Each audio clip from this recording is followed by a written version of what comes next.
नमस्कार दोस्तों, स्वागत है आप सभी का आपके अपने चैनल कॉम्पिटिटिव एग्ज़ाम सेंटर में। आज हम लेकर आए हैं झारखंड समान विज्ञान का महत्वपूर्ण प्रश्न सेट 3, जिसमें आपको 50 ऐसे प्रश्न चुने हुए मिलेंगे जो जेपीएससी, जेएसएससी, दरोगा, उत्पाद सिपाही, फील्ड वर्कर, एलडीसी जैसे सभी प्रतियोगिता परीक्षाओं के लिए अति महत्वपूर्ण होने वाला है। अगर आप झारखंड के किसी भी सरकारी परीक्षा की तैयारी कर रहे हैं तो ये वीडियो आपके लिए बहुत फ़ायदेमंद होने वाला है। तो बिना समय गंवाए चलिए शुरू करते हैं समान विज्ञान के 50 महत्वपूर्ण प्रश्नों का सेट 3। अगर वीडियो पसंद आए तो लाइक करें, शेयर करें और चैनल को सब्सक्राइब जरूर करें। तो चलिए शुरू करते हैं। आज का पहला सवाल है, गति का तीसरा नियम क्या कहता है? तो गति का तीसरा नियम क्या कहता है दोस्तों? प्रत्येक क्रिया के समान और विपरीत प्रतिक्रिया होती है। क्या होती है दोस्तों? प्रत्येक क्रिया के समान और विपरीत प्रतिक्रिया। अगला प्रश्न देखते हैं दोस्तों, विद्युत धारा का प्रवाह किस दिशा में होता है? विद्युत धारा का प्रवाह धनात्मक से ऋणात्मक टर्मिनल की ओर होता है। अगला प्रश्न देखते हैं दोस्तों, उत्तल दर्पण का उपयोग कहाँ होता है? उत्तल दर्पण का उपयोग वाहनों के साइड मिरर के रूप में होता है दोस्तों। कहाँ होता है? वाहनों के साइड मिरर के रूप में। तो चलिए अगला प्रश्न देखते हैं क्या है। ऊर्जा का एक रूप क्या है? ऊर्जा का एक रूप है आंतरिक ऊर्जा। क्या है दोस्तों? आंतरिक ऊर्जा। अगला प्रश्न देखते हैं। अगला प्रश्न है, ध्वनि को यात्रा करने के लिए क्या चाहिए? ध्वनि को यात्रा करने के लिए माध्यम चाहिए, जैसे हवा या पानी। अगला प्रश्न देखते हैं क्या है। लेंस की फोकस दूरी का मात्रक क्या है? लेंस की फोकस दूरी का मात्रक मीटर है दोस्तों। अगला प्रश्न देखते हैं, घर्षण बल का प्रभाव क्या है? घर्षण बल का प्रभाव दोस्तों गति को कम करना। क्या होता है? गति को कम करना। अगला प्रश्न देखते हैं, विद्युत चुम्बकीय तरंगे का एक उदाहरण क्या है? क्या है उदाहरण दोस्तों? रेडियो तरंगे। क्या है? रेडियो तरंगे। अगला प्रश्न देखते हैं, दर्पण में बना वास्तविक प्रतिबिंब कैसा होता है? दर्पण में बना वास्तविक प्रतिबिंब उल्टा होता है दोस्तों। कैसा होता है? उल्टा। अगला प्रश्न देखते हैं हम लोग 10 नंबर, समय का एसआई मात्रक क्या है? समय का एसआई मात्रक दोस्तों सेकंड होता है। क्या होता है? सेकंड। अगला प्रश्न देखते हैं, रासायनिक विज्ञान केमिस्ट्री से क्या है? हीलियम का रासायनिक प्रतीक क्या होता है दोस्तों? हीलियम का रासायनिक प्रतीक He होता है। क्या होता है दोस्तों? He। अगला प्रश्न देखते हैं, रासायनिक अभिक्रिया में संरक्षित हो रहता है। क्या रहता है दोस्तों? द्रव्यमान। क्या रहता है? द्रव्यमान। अगला प्रश्न देखते हैं हम दोस्तों, न्यूट्रल का पीएच मान कितना होता है? न्यूट्रल का पीएच मान 7 होता है। कितना होता है दोस्तों? 7। अगला प्रश्न देखते हैं, चूने का रासायनिक नाम क्या होता है? चूने का रासायनिक नाम होता है कैल्शियम कार्बोनेट। इसका रासायनिक सूत्र क्या होता है दोस्तों? CaCO3। अगला प्रश्न देखते हैं, रासायनिक सूत्र CO का अर्थ क्या होता है? रासायनिक सूत्र CO का अर्थ होता है कार्बन मोनोऑक्साइड। क्या होता है दोस्तों? Carbon monoxide. अगला प्रश्न हम लोग देखते हैं, धातुओं की चमक का कारण क्या होता है? धातुओं का चमक का कारण क्या है दोस्तों? मुक्त इलेक्ट्रॉनों का स्थिति। क्या है दोस्तों? मुक्त इलेक्ट्रॉनों का स्थिति। क्या होता है? मुक्त इलेक्ट्रॉनों की स्थिति। अगला प्रश्न देखते हैं, रसोई गैस का मुख्य घटक क्या है दोस्तों? प्रोपॉन और ब्यूटेन। क्या होता है दोस्तों? प्रोपॉन और ब्यूटेन। अगला प्रश्न देखते हैं, अम्ल और क्षार का अभिक्रिया से क्या बनता है दोस्तों? लवण और जल। अम्ल और क्षार की अभिक्रिया से लवण और जल बनते हैं। अगला प्रश्न देखते हैं, क्लोरोफॉर्म का रासायनिक सूत्र क्या होता है? CHCl3। क्या होता है दोस्तों? CHCl3। अगला प्रश्न देखते हैं, रासायनिक अभिक्रिया में ऊर्जा का परिवर्तन कैसा होता है? रासायनिक ऊर्जा से उसमें ऊर्जा या अन्य रूप में। क्या होता है दोस्तों? रासायनिक ऊर्जा से उसमें ऊर्जा या अन्य रूप में। अगला प्रश्न देखते हैं, जीव विज्ञान से, मानव शरीर में फेफड़ों का मुख्य कार्य क्या होता है दोस्तों? ऑक्सीजन और कार्बन डाइऑक्साइड का आदान प्रदान करना। क्या होता है? ऑक्सीजन और कार्बन डाइऑक्साइड का आदान प्रदान करना। अगला प्रश्न देखते हैं दोस्तों, पौधे में रंध्रों की कार्य क्या होता है? पौधे में रंध्रों की कार्य होता है दोस्तों गैसों का आदान प्रदान करना। क्या होता है? गैसों का आदान प्रदान करना। अगला प्रश्न देखते हैं दोस्तों, मानव शरीर में रक्त का रंग लाल क्यों होता है?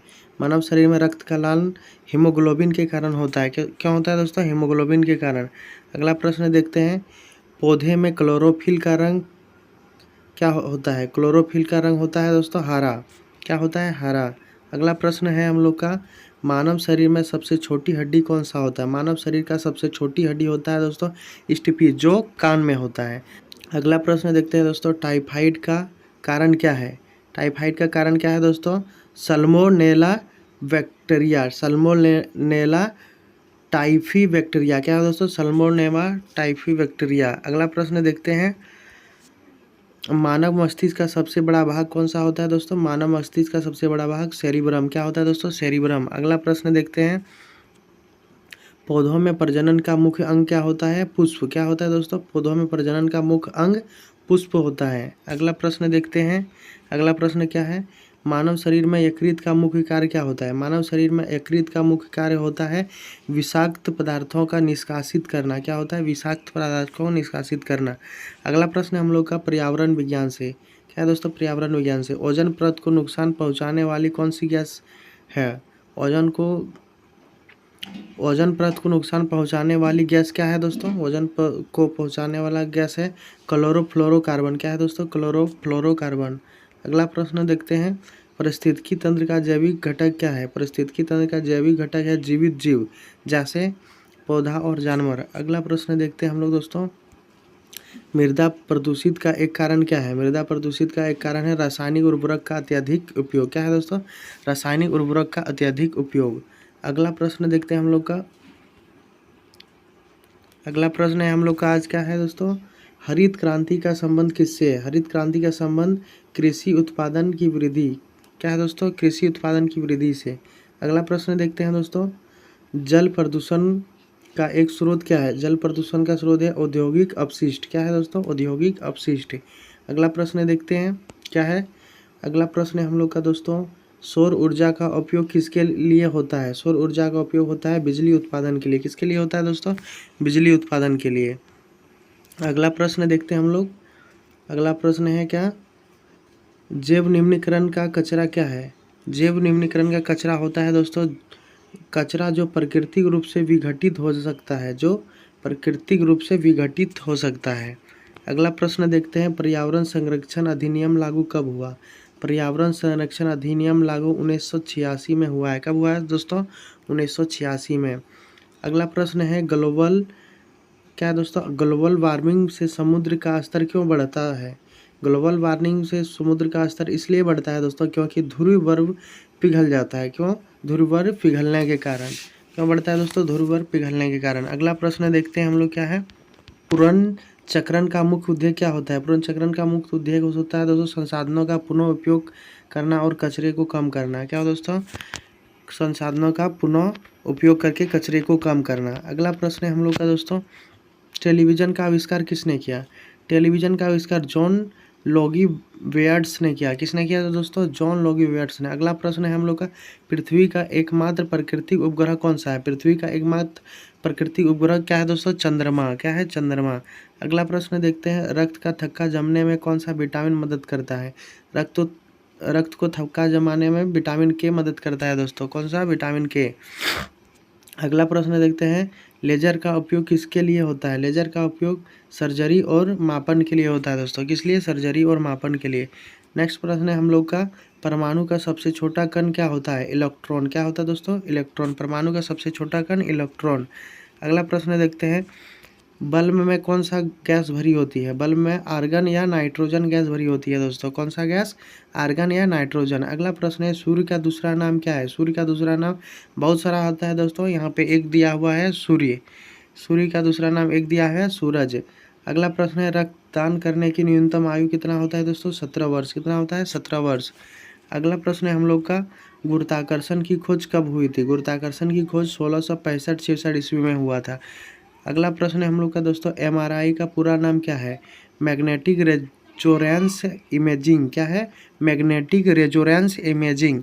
अगर आपको वीडियो अच्छा लगे तो लाइक करें और चैनल को सब्सक्राइब करें।